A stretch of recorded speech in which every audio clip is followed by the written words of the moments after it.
शाळा सुटल्यावर शाळेतून घरी जाणाऱ्या 2 शाळकरी मुलांचा ट्रक खाली सापडून दुर्दैवी मृत्यू झाल्याची घटना नाशिक जिल्ह्यातील मनमाड शहरात घडली।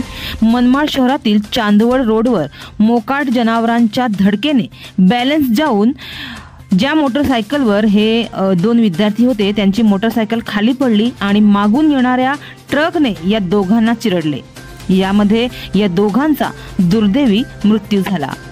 शाळा सुटल्यावर घरी परत जात असताना मनमाड येथील चांदवड रोडवर पाटील गॅरेज समोर चांदवडकडून मनमाडकडे येत असताना रस्त्यात गायी अंगावर आल्याने त्यांना वाचवताना बॅलन्स जाऊन मोटरसायकल त्यांची खाली पडली। यावेळी मोटरसायकलवरून ते दोघेही खाली पडले आणि याच वेळी मागून येणाऱ्या ट्रकने या दोघांनाही चिरडले।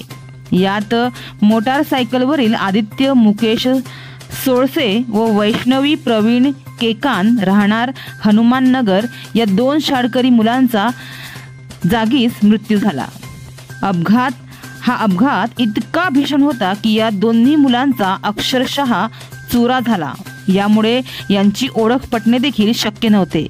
त्यांना तात्काळ स्थानिकांच्या मदतीने उपजिल्हा रुग्णालयात दाखल करण्यात आले, मात्र या दोघांचा जागेवरच मृत्यू झाला होता।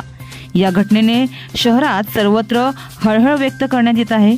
तर या अपघातामुळे पुन्हा एकदा शहरातील मोकाट जनावरे व वाहतूक कोंडीचा प्रश्न ऐरणीवर आला आहे। मनमाड शहरात मोठ्या प्रमाणावर मोकाट जनावरे फिरत आहेत। याबाबत अनेकदा लेखी व तोंडी तक्रारी करण्यात आल्या, मात्र कोणीही याबाबत दखल घेत नाही असे येथील नागरिकांचं म्हणणं आहे।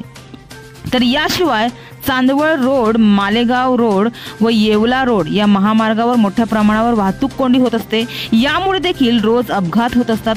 आजही या मोकाट जनावरांमुळे 2 शाळकरी मुलांचा जीव गेला आहे। याबाबत आता नगरपालिका प्रशासन व पोलीस प्रशासनाने दखल घ्यावी अशी मागणी शहरातील जनतेकडून करण्यात येत आहे। मनमाडवरून आवेश कुरेशी। हमारे चैनल को अभी सब्सक्राइब करें और बेल आइकन दबाना न भूलें। धन्यवाद।